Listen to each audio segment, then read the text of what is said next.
Hello, everyone. Thank you for joining us. Good evening, um, Mr. Prasetyo Hadi Good evening, Bu. and Reverend Fitzgerald and Professor Basel and everyone at Consulate General of Republic Indonesia in San Francisco and Alzheimer Indonesia. Good evening. And if you're joining from Indonesia, good morning. Assalamualaikum warahmatullahi wabarakatuh. Salam sejahtera. Hello and everyone. Hello and welcome everyone. Thank you for joining us for today's webinar presented by the Consulate General of the Republic of Indonesia in San Francisco in collaboration with the University of San Francisco. My name is Ake Pangasturi and I am the chapter chair of Alzheimer's Indonesia and San Francisco chapter. I'm very honored and pleased to be moderating this webinar today during this point in time. Why? Because we just left the month of September, World Alzheimer's Month, and entered the month of October. On October 28, 1928, this is a little bit history of Indonesia. Indonesian youth declared in one unity under one nation Indonesia known as the Youth Pledge Day, Hari Sumpah Pemuda. This webinar is the kickoff of the celebration of the Youth Pledge Day by the Consulate General of the Republic of Indonesia in San Francisco. This webinar is currently being live streamed on YouTube. The channel is KJRI San Francisco. Thank you, everyone, friends of Consulate General of Republic of Indonesia in Jakarta and anywhere in Indonesia. Okay, so talking about dementia, dementia is currently the seventh leading cause of death among all diseases, according to World Health Organization, WHO. And dementia Alzheimer's, the majority type of dementia, is characterized by progressive memory and neural loss, culminating in cognitive impairment. So the disease does not only affect the person's thinking skills, behavioral, as well as social ability to function independently, but also becomes the family's economic as well as society's burden in older persons. Alzheimer's constitutes the most common cause of dementia and has been characterized among the leading cause of death in some countries, including the United States of America. So, and some people thought it's there is like a evidence that that medicine can prevent, but there is no sufficient evidence is available to support that any medicine is able to prevent or reverse the progression of the disease. And okay, so with dementia, Alzheimer's, and the youth of Indonesia in mind, the webinar today raised a very important question. Dementia, what's next? What does dementia care mean for you and me and the next generation? The webinar's objectives is to raise more awareness and healthy living, and particularly efforts in lowering the risk of dementia Alzheimer's, to share the importance of early detection of dementia Alzheimer's, and also to share some recent relevant studies. Okay, so to help us in having a better understanding of dementia Alzheimer's and to help us getting the answers of today's questions, tonight we will present two great speakers who are experts in their field. Okay, so before we hear their very insightful presentations, we would like to take a moment to present to you the national anthem of the Republic of Indonesia, followed by the national anthem of the United States of America.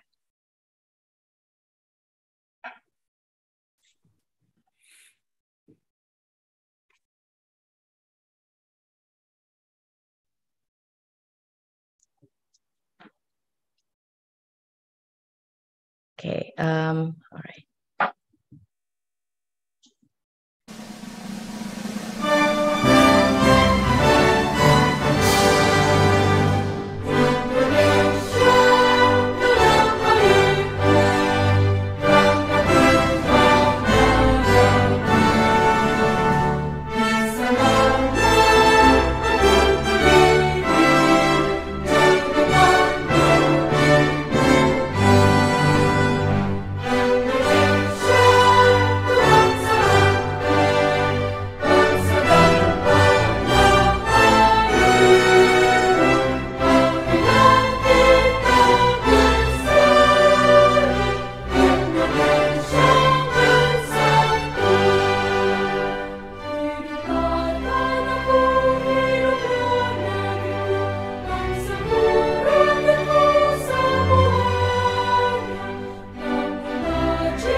Masih di mute, Bu. Oh ya, terima kasih Pak Pras. For those of you just joining us, welcome, and we're waiting for more friends we're expecting more friends to join us today, tonight, or this morning.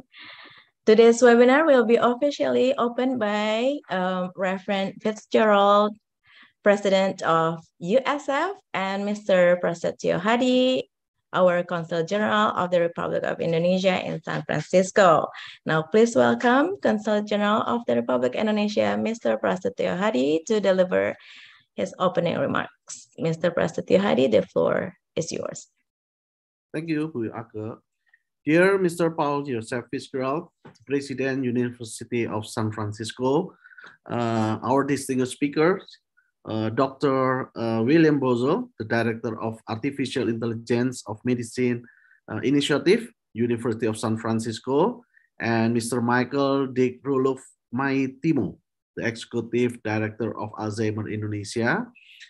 My dear friends, Ibu Ake Pangestuti, the Chair of ALSI San Francisco Chapter as the moderator, and also all participants of this webinar, ladies and gentlemen. A very good evening to everyone here and those who are virtually attending from Indonesia. Assalamualaikum warahmatullahi wabarakatuh. Shalom, Om Swastiastu, Namo Buddhaya, Salam Kebajikan dan sejahtera semua. Let me start by expressing my great pleasure to be virtually hosting this webinar under the theme of Dementia, What's Next? What does dementia care means for me? For you and me and the next generations. The webinar is jointly organized by the Consulate General of Indonesia in San Francisco and the University of San Francisco with the support of the Alzheimer Indonesia and its chapter office in San Francisco.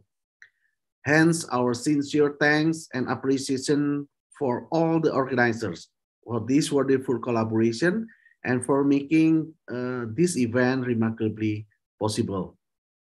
I also would like to extend our thanks actually for Bapak Tanri Abeng who couldn't join with us today.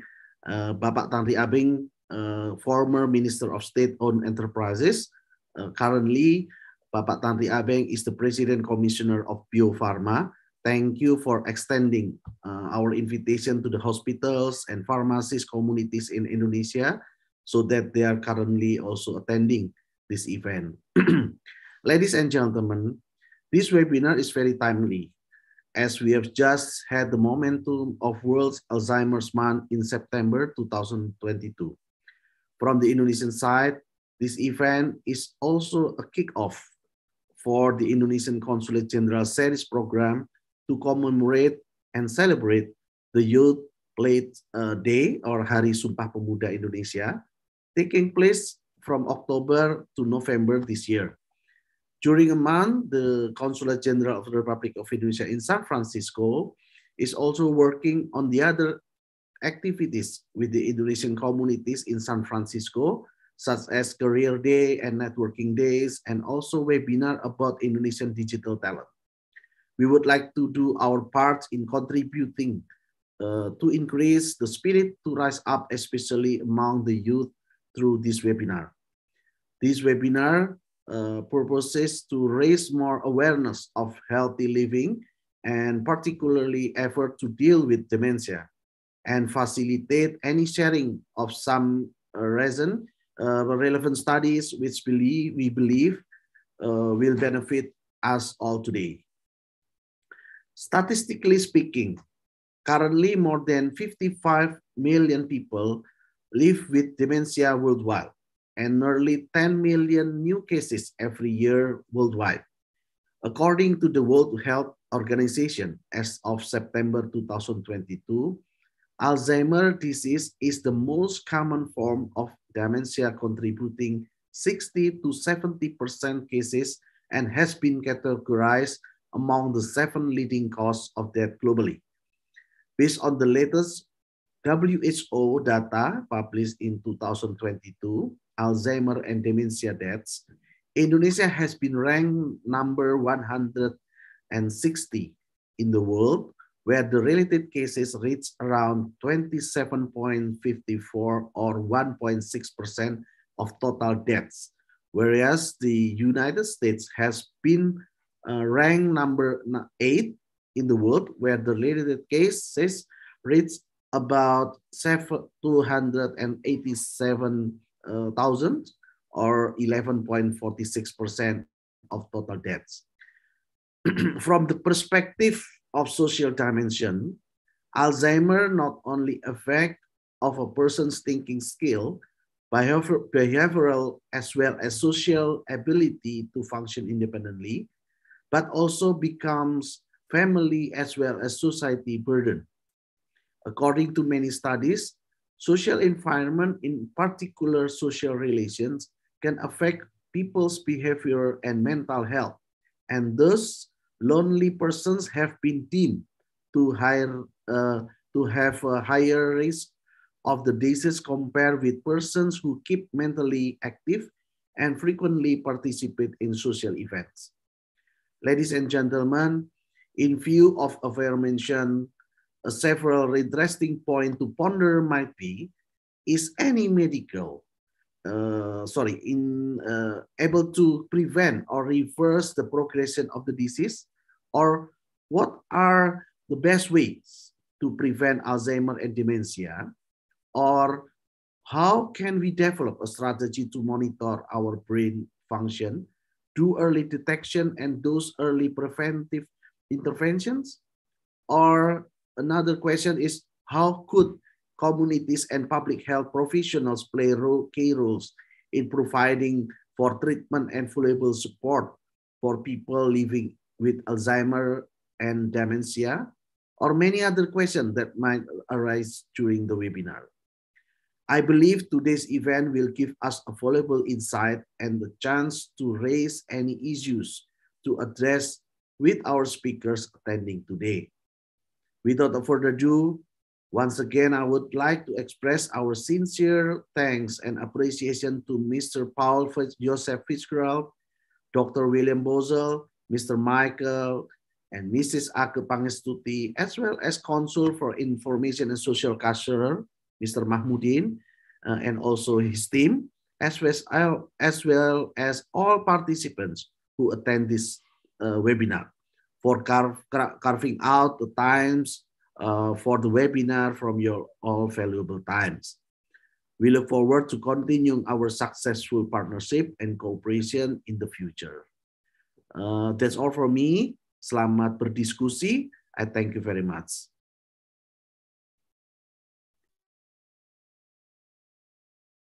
Thank you, Mr. Prasetyo Hadi, for wonderful opening remarks. And now I would like to welcome Reverend Paul J. Fitzgerald, the President of University of San Francisco, to give his opening remarks. Reverend Fitzgerald, the floor is yours. Thank you so much. And a very warm thank you to Consul General Prasetyo Hadi, not only for inviting me and the university to partner on this very important event, but for taking up a place here in the city of San Francisco as Consul General of the Republic of Indonesia. We are very blessed to have him and so many other consuls general from many countries from around the world. The University of San Francisco and the Republic of Indonesia have a very long and fruitful history together. Many hundreds of Indonesians have come to the University of San Francisco over the decades to earn a bachelor's or a master's or a doctoral degree. And we have been enriched by their insights, by their presence, by their questions, and by their answers. So much so that, for example, Mr. Putra Masagong, a wonderful alumnus of this university, was kind enough to support us so that we have named our graduate school of management the Masagong School of Management. Mr. Alvin Siderjo and many members of the Siderjo family have then, after their time with us, have blazed wonderful careers in Indonesia. And most recently, Father Leonardo Skoko Winandoko, a Jesuit priest from Jakarta, came to us to earn his doctorate and then returned to Indonesia to take up leadership of one of our Jesuit schools. I hope that there are some USF alumni in Indonesia watching this webinar now or will access it in the future. You make us very proud. I will be back to Jakarta soon, so watch for an event at the Pullman Hotel where we will get together and catch up after this pandemic has kept us apart for too long. Our topic this evening is one that touches me personally as well as professionally.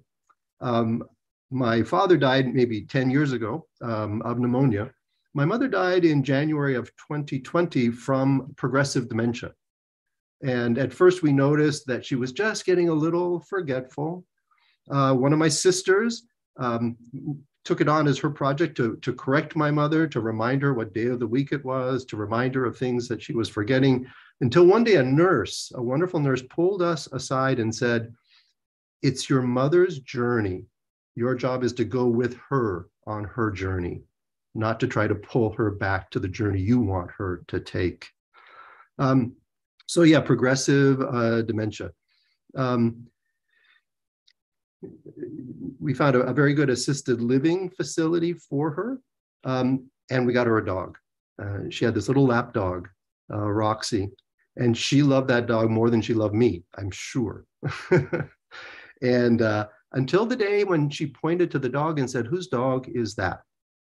You know, this little being that had brought such joy and comfort to her had become a stranger to her. So little by little, she lost even the ability to speak.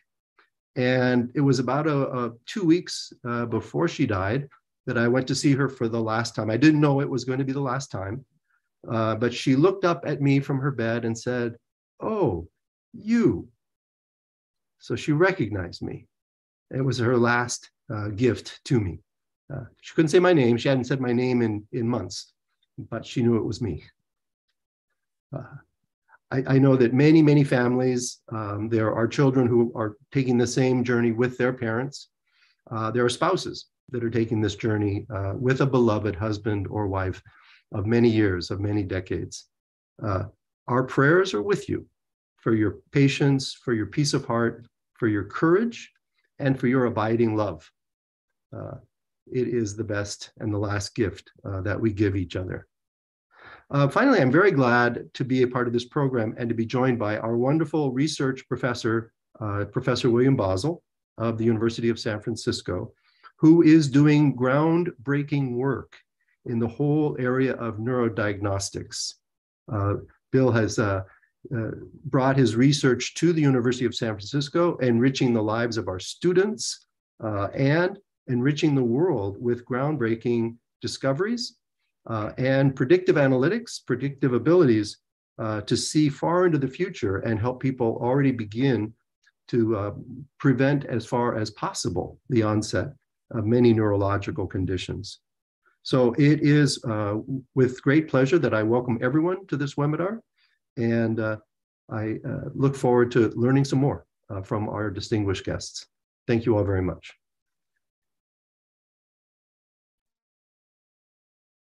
Thank you, Reverend Paul J. Fitzgerald, for sharing with us your personal story as a family caregiver to your mom, and thank you for the encouragement. It means a lot to caregiver families in Indonesia, and thank you for sharing your mom's journey with dementia.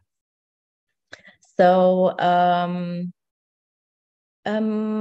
what's next? I think we'll come to the main event.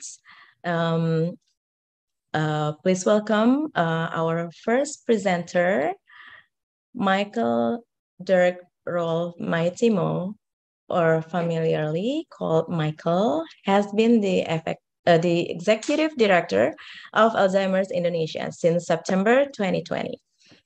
Alzheimer's Indonesia, as known as ALZI, is a non-profit organization with a vision of improving the quality of life for people with dementia, their families, and their caregivers. Michael is a graduate of Master's in Adult Clinical Psychology and Bachelor of Psychology from Atmajaya Catholic University of Indonesia in Jakarta. Michael has been an active volunteer at ALZI since 2016 with the initial goal of researching the quality of life of the families and caregivers of people with Alzheimer's and dementia. Then he became a part of the ALZI board, specifically the Social and Community Division from April 2019 to August 2020. Without further ado, Mr. Maitimo, the time is yours. Okay, thank you so much, Kak Ake, and thank you so much, first of all, for Mr. Prastyo Hadi, our Consulate General in San Francisco, and the team to inviting Alzheimer's Indonesia to being here together, and we can share about the dementia, what's next in community support. Thank you so much for University of San Francisco that we all heard from Mr. Powell about his experience to taking care of his mom, and also we can hear from Professor William after my slide. So from from Alzheimer's Indonesia, we want to share about what community support for the dementia. So for the first time, I want to share about the dementia in global. So the data from Dementia Global, we found. Kak Michael, Yes. Actually, we have a little video before the presentation. Oh, okay, That's Cindy from Okay, Cindy, go ahead. Thank you. All right, we watching the movie first before Yes. I'm presentation. Thank you, Kak. Thank you.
Hari itu, sore di tahun 2006, ibu pergi dari rumah. Tak ada yang tahu kapan ibu pergi. Kami mencari di berbagai tempat. Hingga kini, 15 tahun kemudian, hingga tahun 2021, kami tak pernah lagi berjumpa ibu. Sejak setahun sebelum ibu pergi, ibu mengalami gangguan memori. Seperti pelupa, linglung, pikun. Kemudian hari, kami tahu nama penyakit ibu, demensia Alzheimer. Kami terlambat menyadarinya. Sungguh saat itu kami tak tahu apa dan bagaimana cara memberi respons yang tepat. Kami kehilangan ibu kami.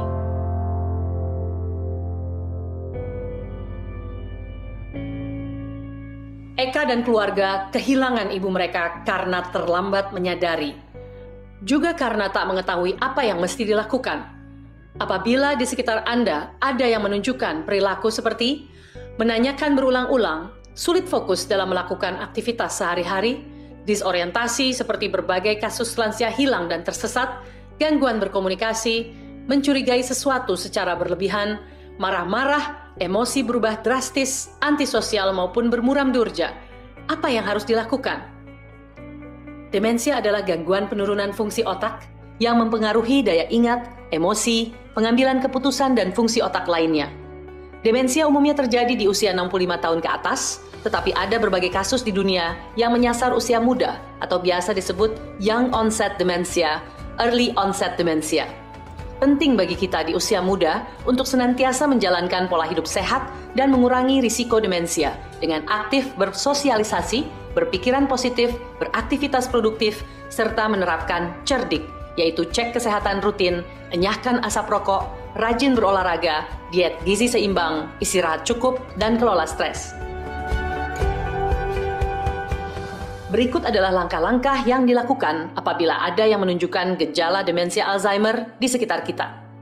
Pertama, mendapatkan diagnosa akurat. Konsultasikan ke dokter Anda untuk mendapatkan pemeriksaan memori dan mendapatkan kepastian diagnosa dan perawatan lebih lanjut. Mengikuti arahan dokter dalam penerapan terapi farmakologi seperti minum obat sesuai resep dokter dan non-farmakologi seperti terapi psikologis dan sosial melalui berbagai aktivitas bermakna dan kegiatan stimulasi otak lainnya. Anda juga dapat menggunakan layanan online navigasi perawatan ALZI atau Narazi bersama dokter dan tim Care Navigators dengan menghubungi hotline Narazi.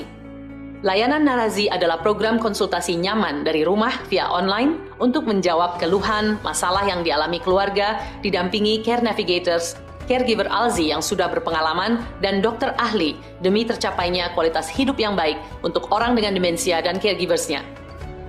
Kedua, memberikan perawatan dan pendampingan maksimal dengan memperkuat dan melibatkan dukungan keluarga dan berbagai pihak dengan cara menjadwalkan rapat keluarga untuk membahas perencanaan perawatan dan pendampingan, didukung caregivers keluarga maupun caregivers profesional, termasuk mengatur roster jadwal semua pihak dalam berkontribusi dan berperan dalam perawatan, pendampingan, dan melakukan aktivitas bermakna.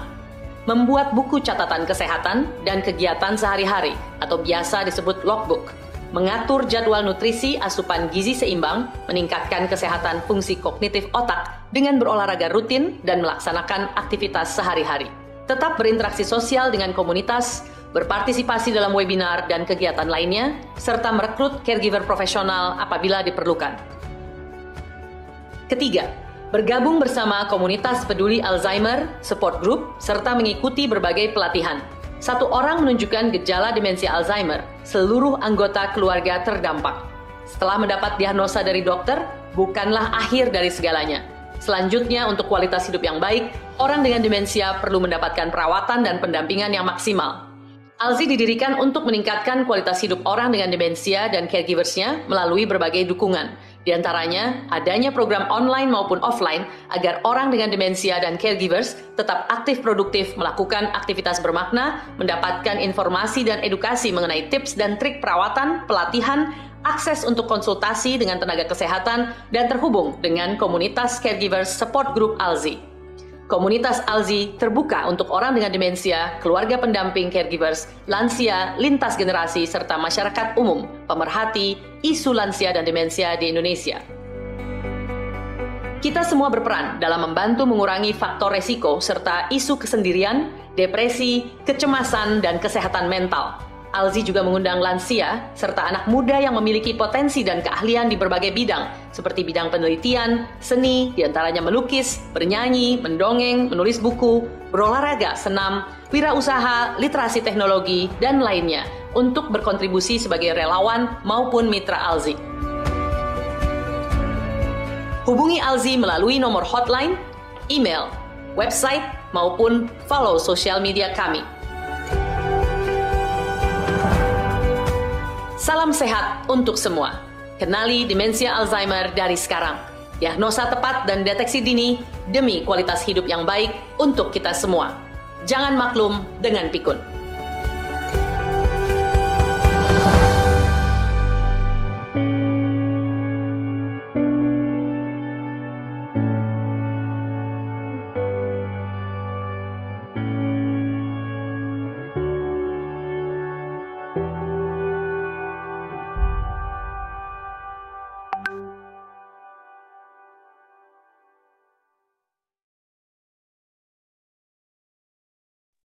Thank you, Cindy. Now, please welcome Kak Mike with your presentation. Okay, thank you, Kak Ake.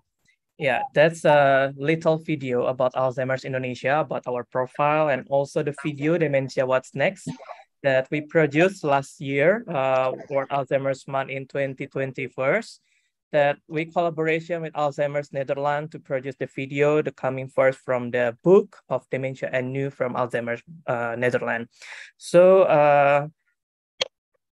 I want to share about the data Dementia in Global by World Alzheimer's Disease International. Every 3 seconds, someone in the world develop dementia. I think all of us already know about this and about the estimated growth in number. In 2019, there are 55 million people with dementia and predict to 2050 about 139 million people with dementia. So here is the total estimated annual worldwide. About cost of dementia is over 1.3 trillion US dollar. And from Alzheimer's International, they produce about the 12 dementia risk factors, the source from the Livingstone et al., that there are 12 dementia risk factors from the clinical. We can say there are hypertension, diabetes, obesity, and about the physical inactivity, smoking, and so on. So this is the 12 dementia risk factors that we need to know in the beginning, not only for the older person, but for us in the productive ages. And in Indonesia, why Alzheimer's Indonesia coming? We are see from the big picture what the big problem in Indonesia. The big problem is about the poor quality of life of 1.2 million people with dementia and their families in Indonesia. So there are three pillars. The root causes first about the lack of knowledge. The root cause two about the lack of diagnosis, care and treatment services contributes. And the third is lack of support and information for caregivers and public in general. So what we do in Indonesia since 2013, we're trying to create a raising awareness. What the goal of the raising awareness? We're trying to have a behavior change to all of the people. The first is about the caring for the elderly, for our older person. And the second is healthy lifestyle habit. This is for us as a productive ages and for the older person, for our parents and for the other family that we have.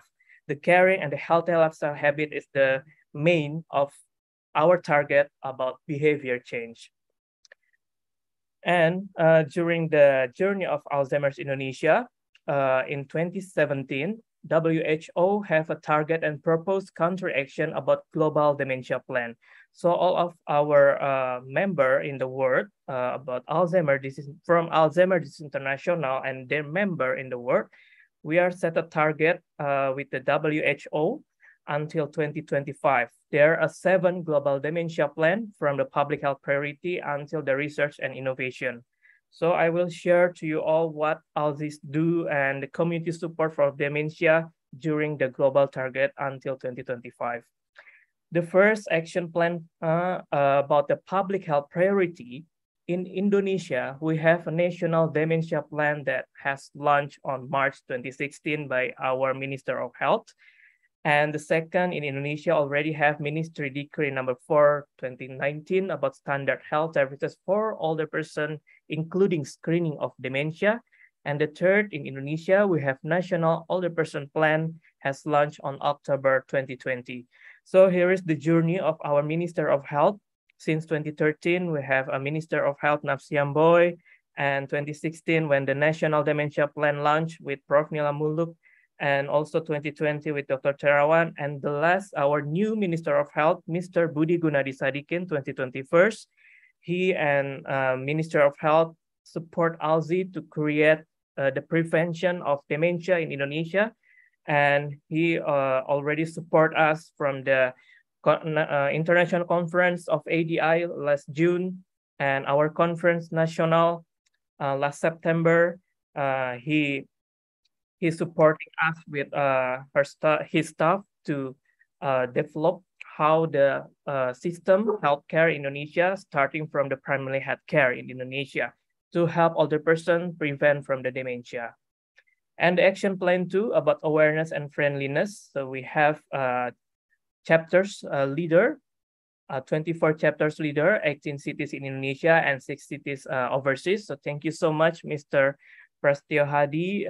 You already supporting Alzheimer's Indonesia chapter San Francisco with Ake Pangestuti here. So this is what we do around the world, not only in Indonesia, but with our Indonesia people overseas, that we create advocacy, we create campaign, we create socialization, also several activities for the people with dementia, like screening, education, webinar, and so on. So this is what we do. So everybody know about dementia and can predict and prevent since in the beginning. Not only this one, we have a 10 signs Alzheimer accordion brochure that translates to several languages from Indonesia to English, Dutch, and the other languages in Asia, especially ASEAN. We have in collaboration with the ASEAN, also supporting by ADI, Alzheimer's International Asia Pacific, to create more than 10 languages to spread it out about 10 warning signs of dementia Alzheimer's.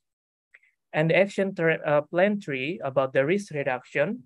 In Indonesia, have NCD's Alliance that committed by more than 20 organizations.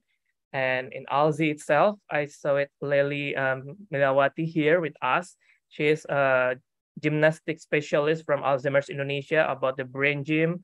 Also, Poco Poco Ceria, that we have a research by Dr. Maria, a psychiatrist, that if we're doing the Senam Ceria or Poco Poco for 30 minutes twice a week, can improve the executive function of 37.5 in patient with type 2 diabetes mellitus with mild cognitive impairment. And the second of the plan 3, we support of the older person vaccination, that ALZI giving the 10 signs accordion and the brain gym at the several of center vaccination in Jakarta, supported by Ministry of Health also, that held in Jakarta and Bali. So we created the meaningful activities like the brain gym, and we share knowledge about the 10 warning signs of dementia during waiting at the observation room.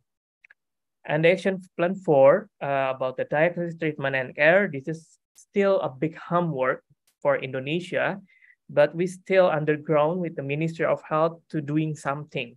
Like we create the orientation of basic dementia education since 2021, that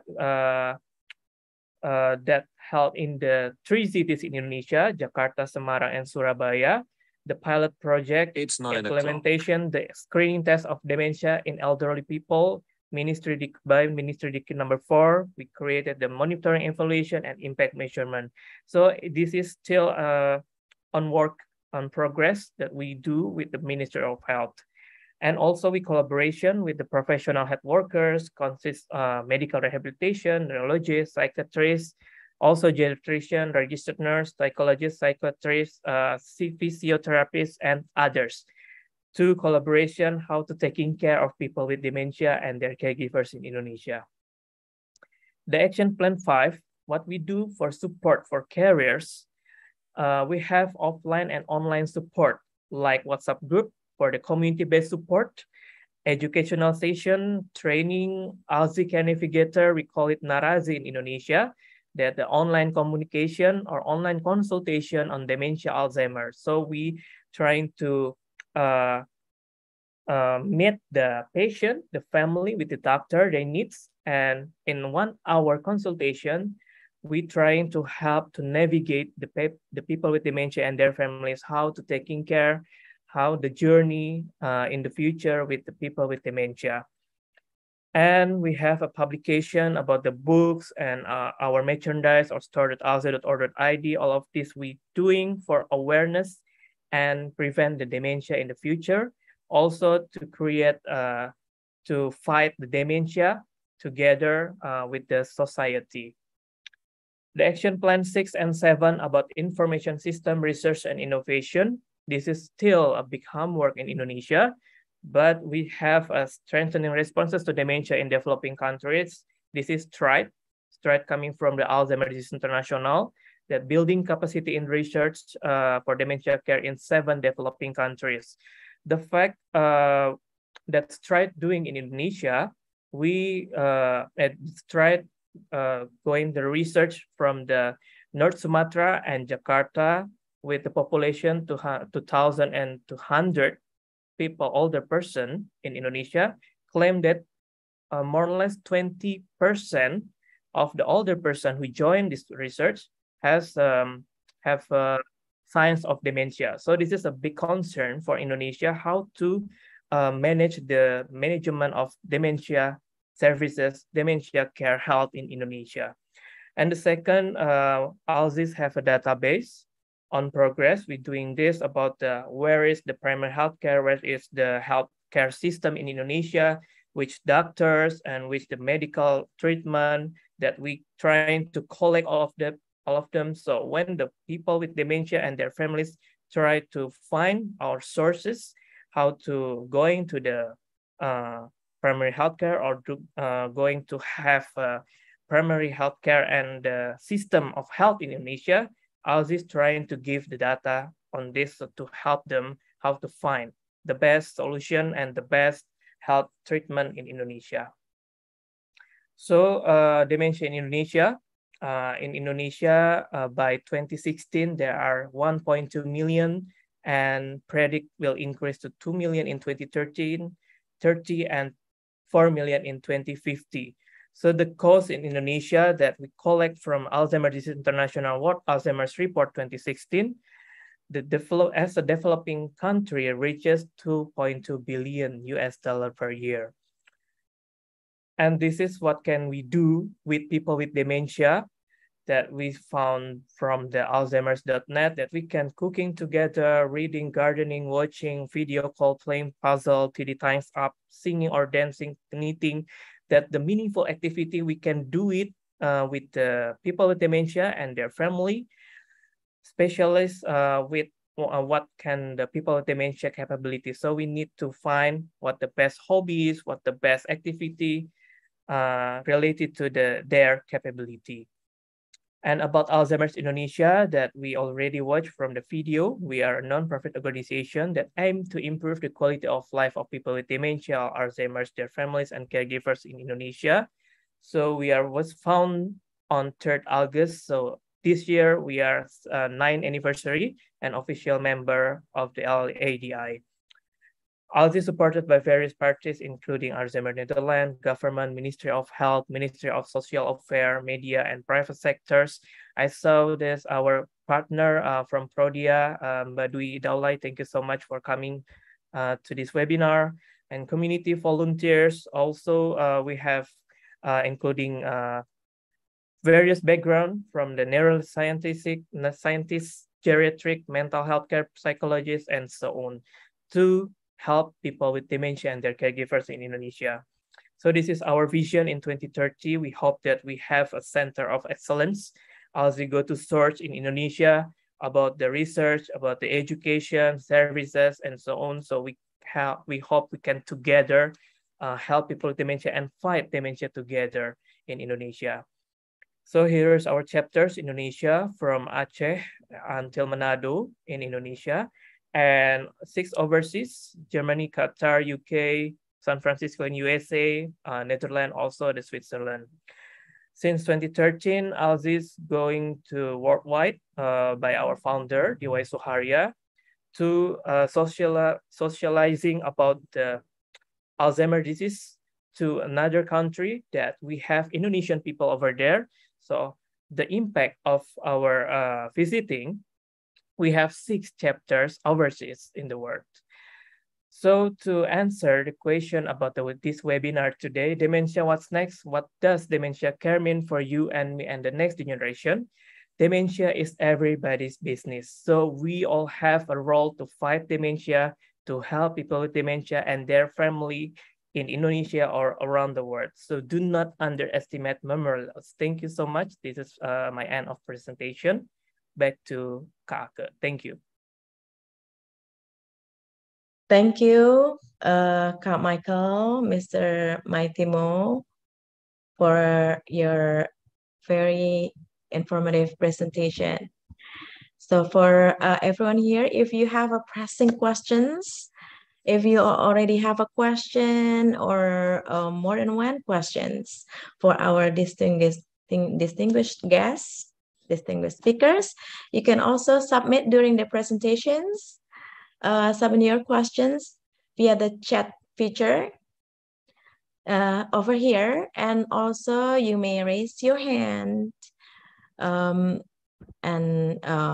we will give you a chance to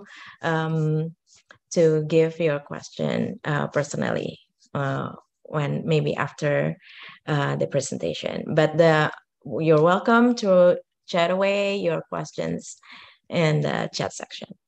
So Now, I would like to introduce our next main presenter, Professor William J. Basel, PhD, Director of AI Medicine Initiative, University of San Francisco.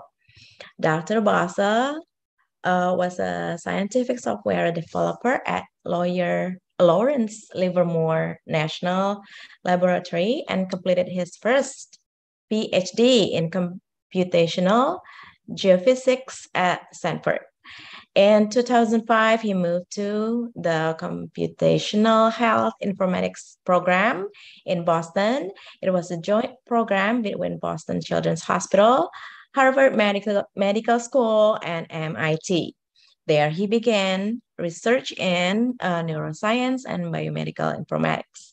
In 2013, he joined USF as the founding director of a new master's program in health informatics, where he continues as a faculty member.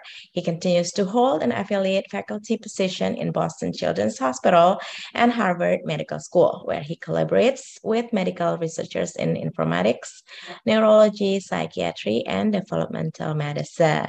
Now, please welcome Professor Basel. Professor Basel, the time is yours. Thank you for that kind introduction, and thank you for inviting me to this webinar. Consul General Johadi, I've enjoyed our discussion so far and am honored that you invited me.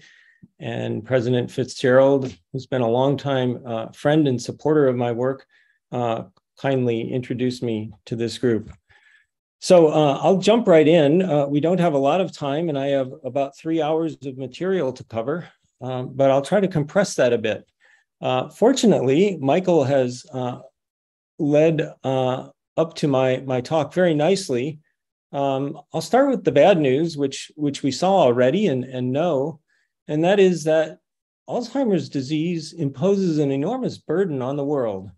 Not only that, but it's getting worse. We saw these figures a little bit earlier. Worldwide, the number of people with Alzheimer's disease is expected to rise to at least 139 million by 2050. And it also imposes tremendous suffering on its victims, their families, society, and the world. It also imposes a staggering economic burden. I won't look at these numbers in detail. This is for the United States, but similar curves apply to other countries around the world. The main point to notice is that the curve is rising quickly and will continue to do so unless we do something. The news gets worse. New treatments are failing. I just pulled several headlines from the past few years about the failure of drugs, major pharmaceutical companies stopping their Alzheimer drug research programs. And it seems to be a little bit hopeless at times. This quote was very insightful from a recent paper.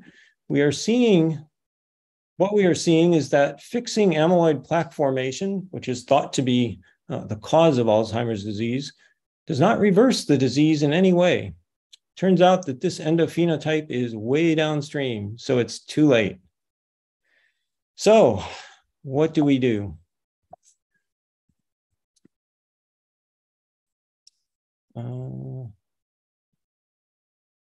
Here's a review of the trajectory of Alzheimer's disease and why when we start treating, typically it's too late.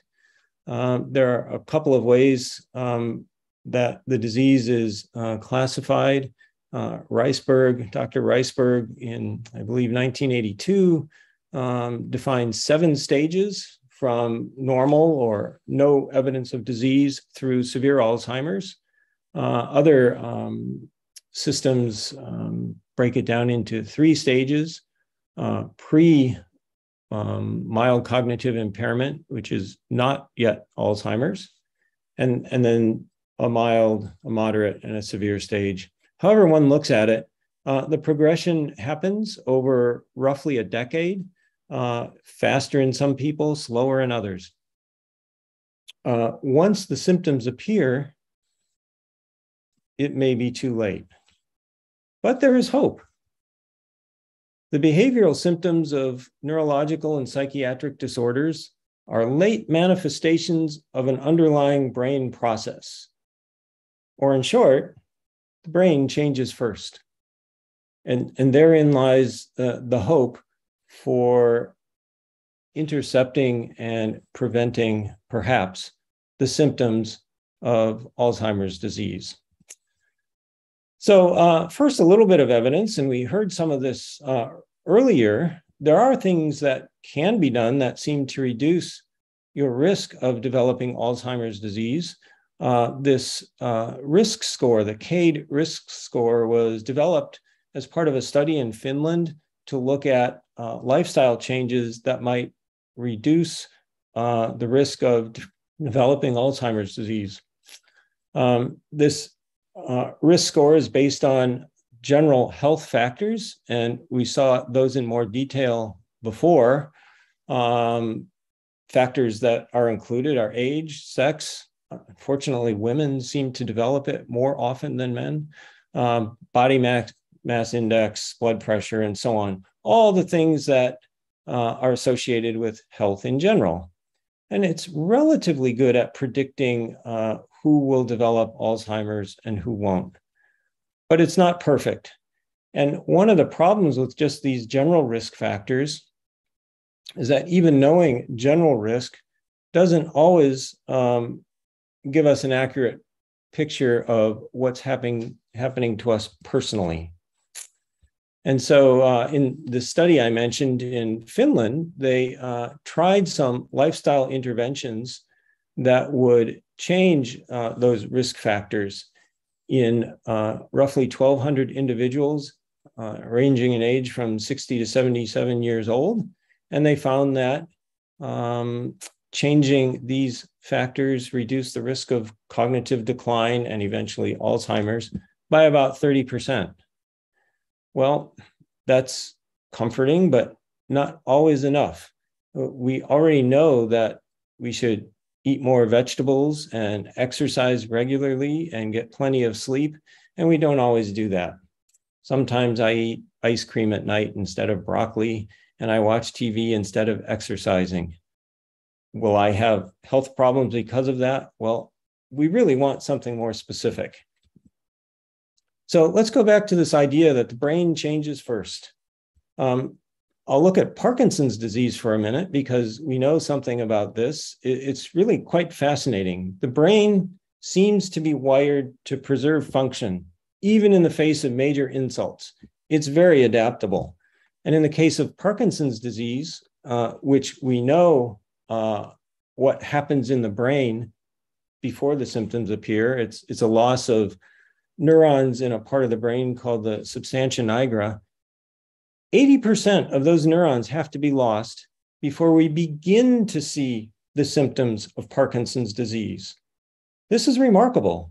So I could be sitting here having lost 50% of those neurons in my substantia nigra, and there are no symptoms, and you won't see them until I lose many more.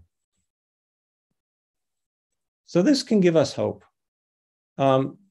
This idea was first tested in an attempt to predict autism very early before symptoms appear. And this is how I started doing this work in monitoring brain development. About a decade ago, I had this idea that if we could monitor the complexity of brain electrical waves or brain waves, we might be able to detect changes that would predict a later outcome of disease. And without going into detail, we did this with a cohort of children who were at risk for developing autism, and we followed them from infancy through 3 years old. And my goodness, we could predict very accurately from 6-month EEG measurements who would develop autism and who wouldn't. And even more so, we were able to predict the severity of their autism.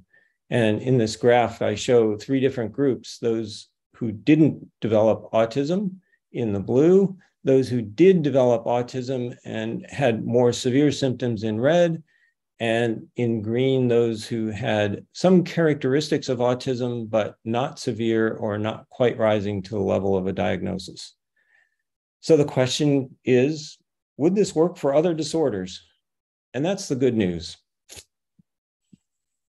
It's been found by others relatively recently that the same idea, EEG complexity, and we could spend a lot of time talking about what that means, but it seems to be associated with having Alzheimer's disease and, in fact, the severity of Alzheimer's.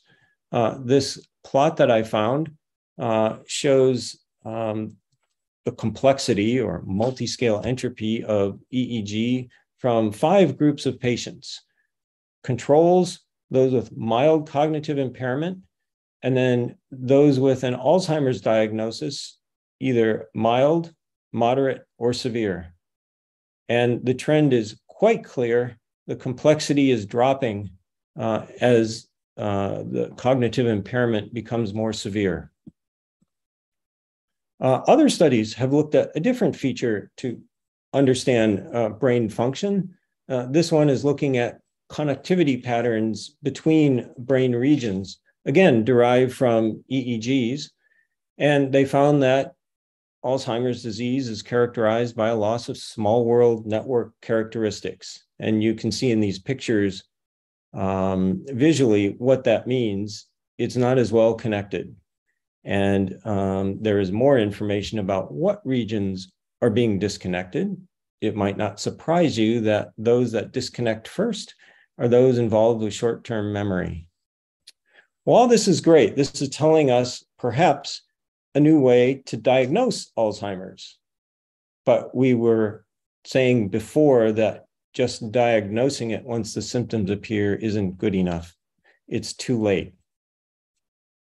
It turns out maybe those changes are happening long before we see the symptoms.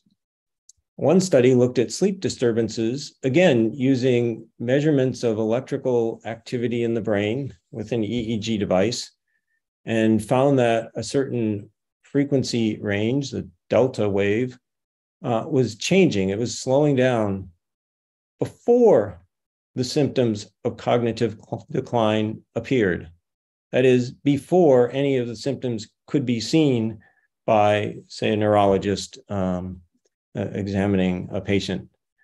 I don't have the numbers here, but in other studies, it suggests 4 to 8 years before the symptoms appear that some of these disturbances could be seen. So this is interesting. Now we're talking about sleep disturbances. What kind of sleep disturbances? Well, another study tested a hypothesis using mice that were genetically modified to have Alzheimer's disease, develop Alzheimer's disease. They were testing this hypothesis that sleep disturbances might play an important role in the development of autism, Alzheimer's disease, and that those changes might be an early sign for Alzheimer's in the pre-pathological stage, that is, before we see symptoms.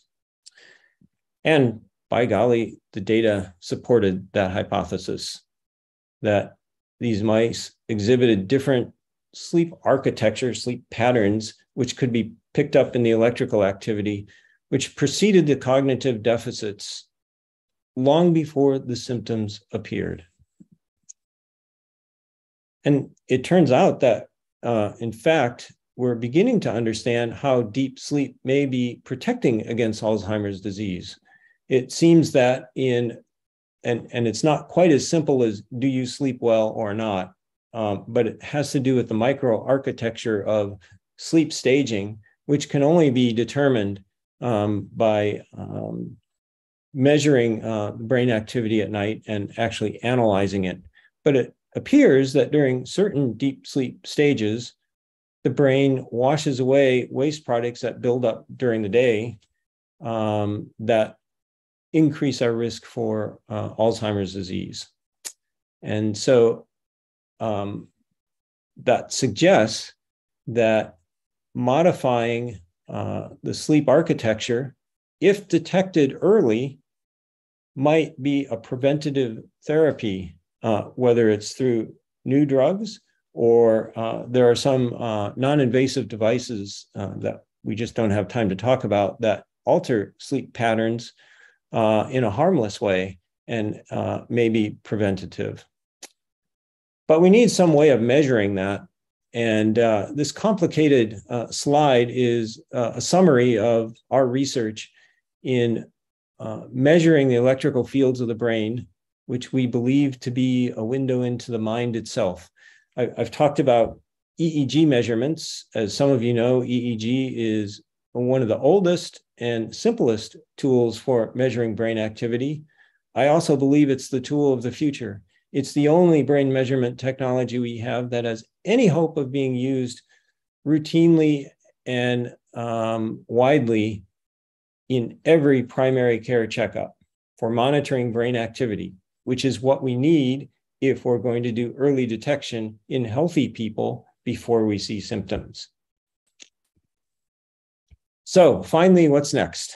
I'll call this Action Plan 8 to build on Michael's talk.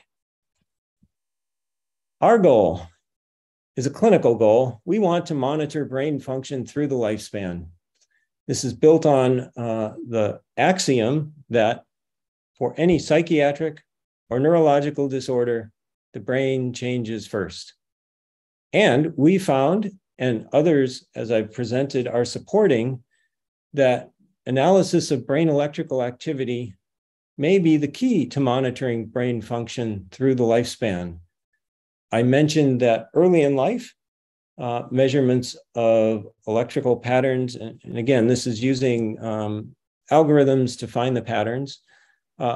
We've been able to detect childhood diseases like autism. We've also applied it to epilepsy, anxiety disorders. We're moving into adolescence. We've started to look into PTSD, post-traumatic stress disorder. And now we're looking at the other end of life, dementia, Alzheimer's disease, and maybe related disorders. How would we do this? Well, if you could measure brain electrical activity with a short measurement at every checkup, just like they measure our blood pressure, and save that and analyze it with algorithms at every checkup, we could build a risk profile in theory and use that to look for changes, the first changes that indicate something is going wrong, so that now we can look for ways to intervene and not reverse Alzheimer's, which has failed, but redirect the trajectory so that the symptoms don't emerge either at all or much later, perhaps not until 150 years old. Most of us won't have to worry about it then. So measuring EEGs is becoming easier and easier. There is a large number of new companies coming out with wireless devices that are easy to put on. They send data wirelessly to designated databases. So this is actually becoming possible to do. Our goal then is to build what we call a learning mental health system. A learning system is one that learns from data that's collected in the course of routine practice. So different from a scientific project, which will go to recruit patients and a carefully controlled study. Here, we want to put into practice collection of EEGs and maybe other risk factor data that becomes part of a patient's record that can be monitored for early detection of dementias. And the idea here is that data goes to a global dementia database where it learns from data that's collected. And I've shown here our first two, perhaps, nodes in this endeavor. And of course, predictive analytics is what makes all this happen. The algorithms that see the information that we need. And so finally, I'll just review. There are four main points that I want you to take away. of course, we've heard the bad news. Alzheimer's disease is an enormous burden, and it's getting worse. But there's hope based on this fundamental axiom that the brain changes first. If that's so, then early detection opens up a window of opportunity for early intervention. And the good news is that that actually seems to be possible. The new science that allows us to analyze electrical fields of the brain and find cognitive function, combined with new technology, not just simple EEG devices, but the ubiquitous internet that enables information to be passed around, have made this a possibility. And so the answer to what's next, let's see if we can implement this, start the system collecting data, and maybe those projections for 2050 will turn out to be false, and we can bend the curve and reduce those numbers. Thank you.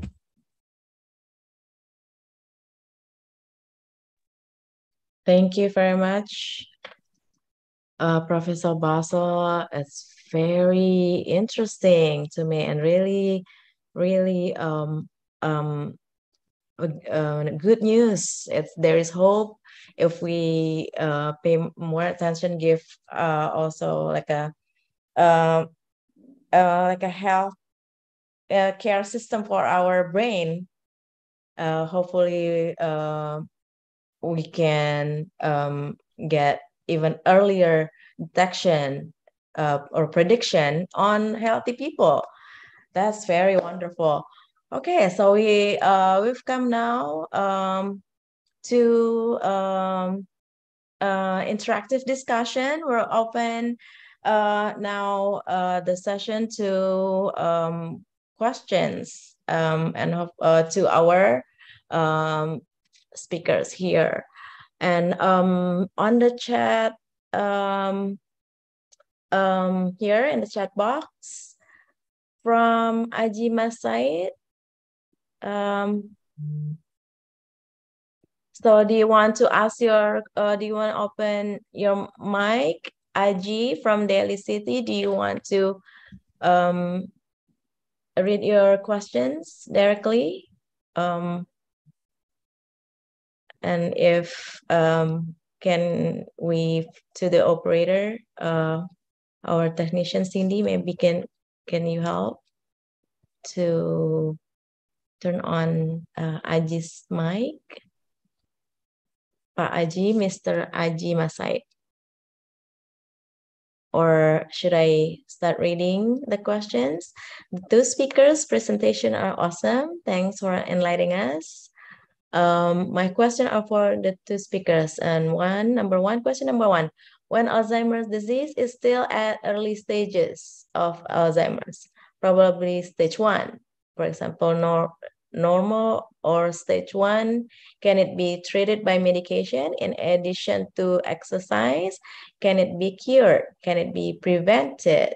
Or can it be preserved to prevent from getting worse?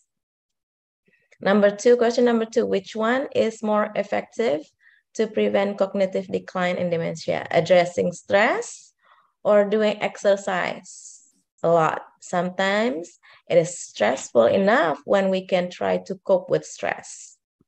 Can you share the best way to cope with stress? So yeah, so maybe Professor Basil, so from your research, do you think active exercise, active living would benefit to the brain?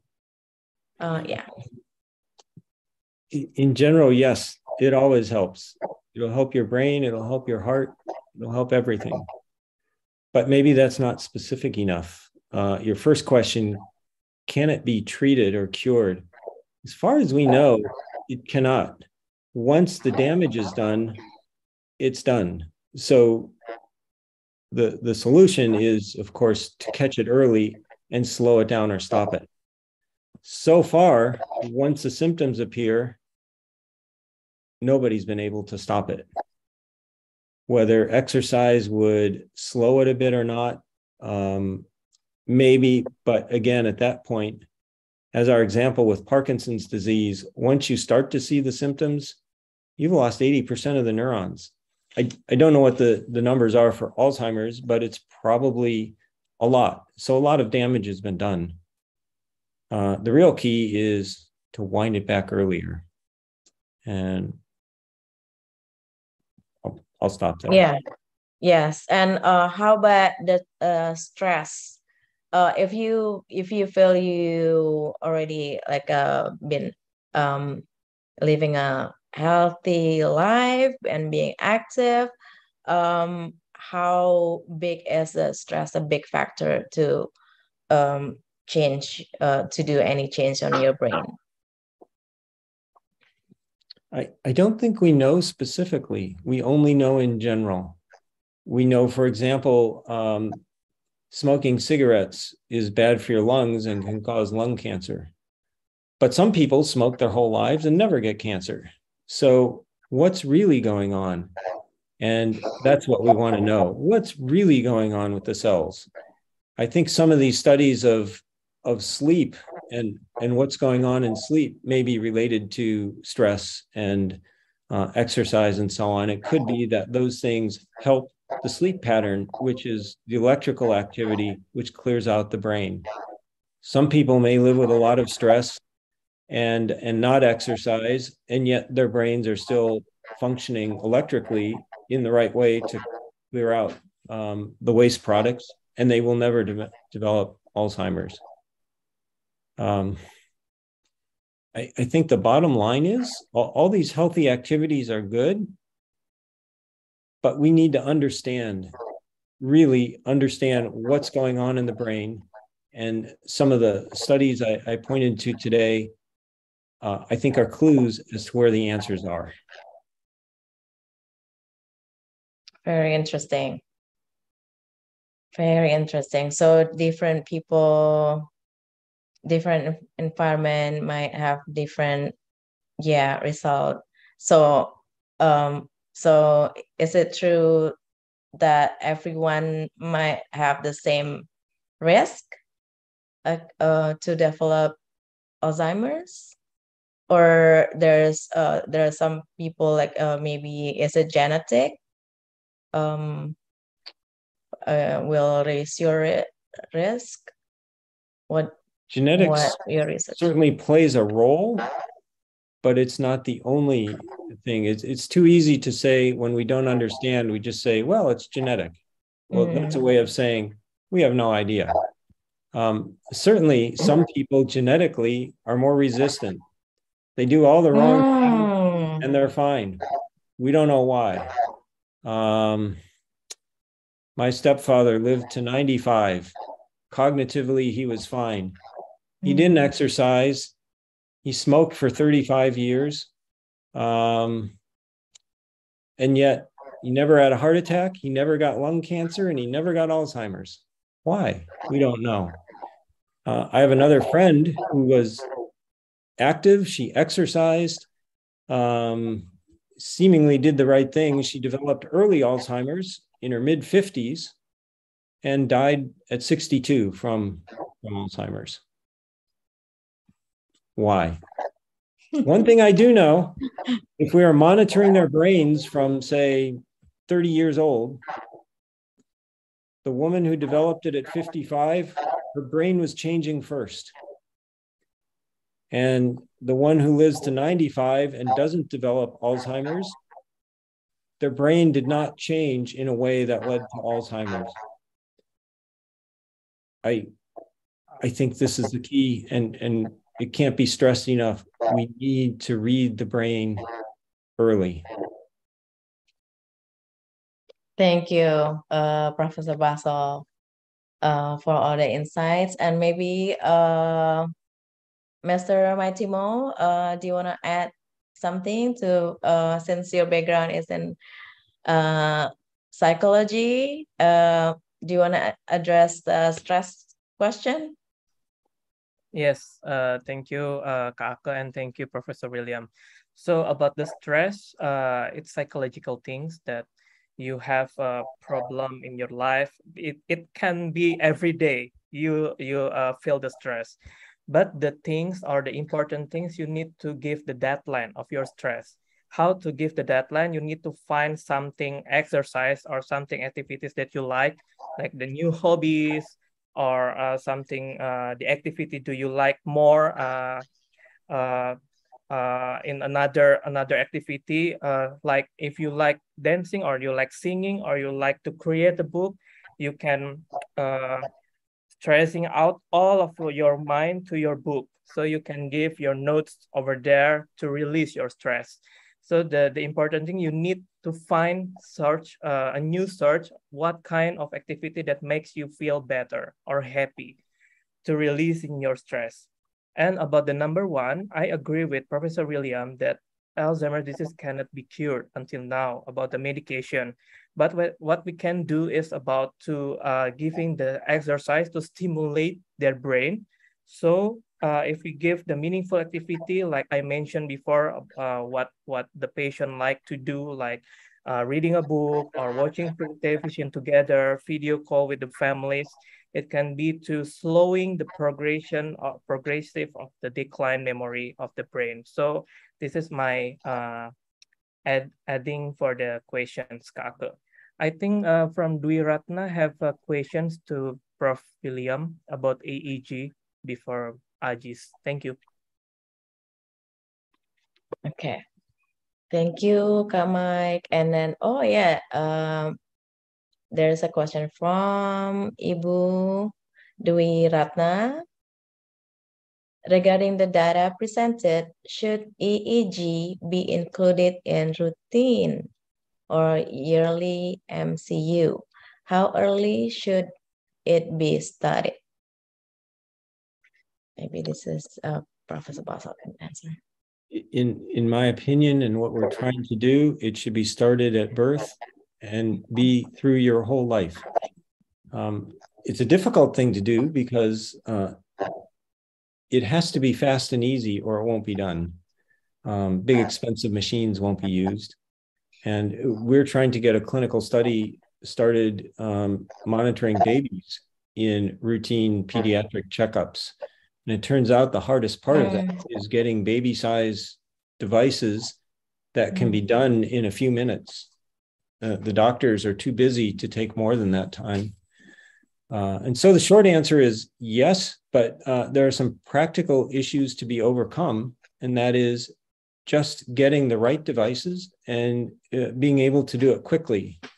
Once we're able to do that, then as some of the studies are already showing, there are things we can look at in the trajectory of one's own brain waves and see changes that might indicate problems developing. So our goal is exactly that, to make EEG a routine part of every checkup. It's the only way we have that we can actually get a snapshot of brain function. And it's the new algorithms that are making it possible to pull more information from those brain waves that we could never use before.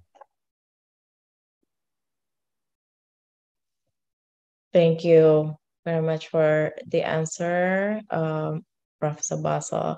And let's move to the next question for Professor Bassel. For people struggling with Alzheimer's and dementia disease, they are trying to cure by reducing the risk of cognitive decline and implementing positive daily activities, as you mentioned, reducing it by 30%. So there is a new technology called Neuralink by Elon Musk. They argue that this new tech promises to help memory loss and their neurological problems. As people who also work on the AI and emerging tech, do you think Neuralink technology can be the solution for those who have struggled with dementia? Thank you, Pak Hasbi, for your question. Interesting. Yes, thank you. Elon Musk is certainly a dreamer. What I know about Neuralink it's an implantable technology. So what he's trying to do is supplement or replace neurons, the brain, with electronics. So in one sense, yes. So as we talked about, there is no cure for Alzheimer's. Once you have it, you've lost so much of your brain. What Neuralink is trying to do is replace it with electronics. That's probably way down the road, but I suppose if it works, then yes, maybe you could plug in a memory unit and and restore your memory. I really think that's kind of their vision. Wow. But that's so far off, I think. Oh, yes, that's the future of your Yeah. brain. It's like a prosthetic. So if somebody Oh, gets yeah, their prosthetic leg in your amputated, brain. we have technology now. And so Yeah, wonderful. Okay, thank you for sharing that with us. Now let's move on to the next question from Mr. Goulardi. Professor William Basso, could you elaborate more on how to spot the early signs of dementia and Alzheimer's disease? How long in advance it can be detected? Although current medications cannot cure Alzheimer's and dementia, can particular drugs currently help to lessen the symptoms or even prevent Alzheimer's dementia? Thank you in advance. Thank you, Mr. Guladi, for your question. So this research is so early, we don't have all the answers. There are indications that 4 to 8 years before symptoms appear, there are perturbations in the electrical activity that can be measured. How much earlier, we don't know. We have to do the research first. And basically, we need to collect all this data from healthy people when they're young and wait till they grow older and develop Alzheimer's. And then we can go back and look and say, was there something that would have told us? So, so we don't know how early yet. The other part of the question, are there drugs that could slow the progression if caught pre-symptomatic? At this point, I don't think anybody's tried. This is why early detection is so important. If we find that we can reliably detect early symptoms, not symptoms, but early signs of Alzheimer's, say 10 years in advance, I guarantee you every pharmaceutical company will start looking for drugs that slow it down, which is very different from curing it. But they can't start because they don't know who's at risk and who to try it on. So the sooner we can do that, the sooner we can look for various cures. I mentioned briefly, there is some evidence of a device that supposedly normalizes sleep architecture using simple acoustic waves, sounds, while a person sleeps and doesn't wake them up. And there's some thought that would actually prevent the accumulation of the amyloid plaques that lead to Alzheimer's. That hasn't been tested yet, though. Just an idea. Yeah, so the key is the early detection is playing a role here with the development of medication and other drugs. Very interesting. Thank you, Professor Basso. And now another question from Mr. Guladi for Mr. Michael. You have pointed out that exercise by doing dances like pocho pocho could lower down the risk of Alzheimer. My question is that how the body movement like dancing can be so good for the mind and significantly reduce the dementia risk. It's a specifically question about the study of the pocho pocho dance. Okay, thank you, Kaka. Thank you, Gulardi Nursianto. Okay, about the pocho pocho dance, we need to have to know about the movement. So when we trying to move to the left or to the right or to turn around, we trying to stimulate our brain. So the key insights is we need to stimulate or exercise our brain. When our brain gives the coordinate or giving us something to our body, so we can move and we can knowing the movement for the next movement, it can help our body and our mind can what we call it to coordinate together. So the key insight, when the body movement is going from our brain, so our brain giving stimulate to all of our body. So pocho is one of the stimulation system to our body to create, to improve our stimulating going to being active and prevent the declining memories, because we need to know what the next of the movement when we going pocho dance. Maybe I can share the link of the video of pocho so you can know about the movement of the body in 1 minute. Thank you, Kak Ake. Thank you, Gulardi. And thank you so much, Prof. William, for your insights. Thank you, Kak Mike, Mr. Michael, for further explanation on the pocho study. All right, so if there is no more questions, thank you for all the participants for the questions and for our speakers for all the insightful answers. So, okay, so on the next schedule is actually there is a video on Alzheimer's Indonesia.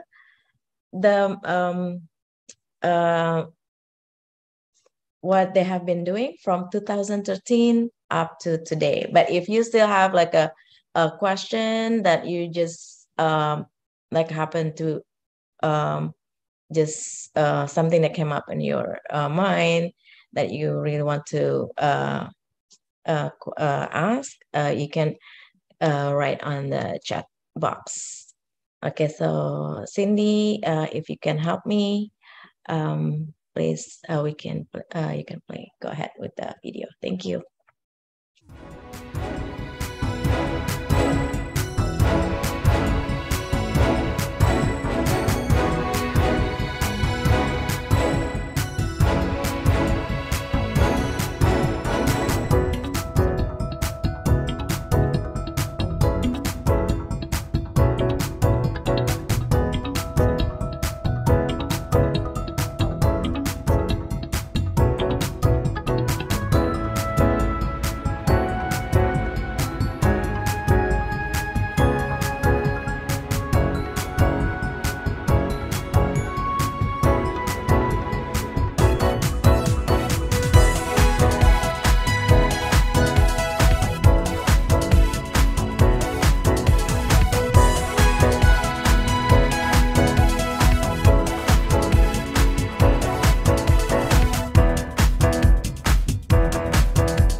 Thank you, Cindy.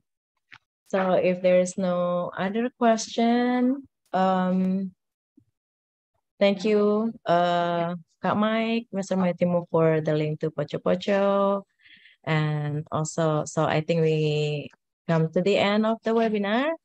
So in conclusion, so thank you for Professor Baso for sharing your research goal that it's important to monitor brain function through lifespan, that brain changes first, and we need to do early detection in healthy people. And from Mr. Maitimo, that we learned that dementia is everybody's business.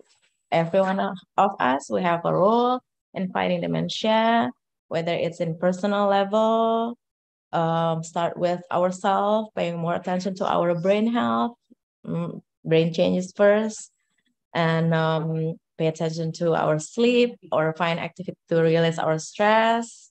And also we can take part in the national level, take part in National Dementia Plan. Thank you everyone for joining us. We learned a lot tonight. Thank you for our speakers, Professor Basa, Mr. Maitimo, and Reverend Fitzgerald, Mr. Prasetyo Hadi, and all Consulate General of Republic Indonesia team, and everyone who has participated. So thank you from me, and good night. Thank you very much, and good morning in Indonesia. Bye-bye. Thank you so much. Thank you, everyone. Thank you. Thank you. Thank you. Thank you. Thank you, Bu Ake. Thank Good you, luck, Bu Mr. Ake. Thank you, Fitzgerald. Mbak Ratna. Thank you, Prof. William. Assalamualaikum. Thank you, Pak Mikael. Thank you, Pak. Thank you very much warahmatullahi for your wabarakatuh. cooperation. Bu Ake, thank you so much. Appreciate for that. Thank you. Have a great weekend all. Yes, Have a blessed Yes, and long definitely. weekend. Happy Thank weekend. you. Have a Happy great long weekend, weekend. everyone. Thank you. Bye-bye. Thank you. Bye-bye. Bye, Ake. Bye-bye. Dari tadi Bye. bye-bye mulu.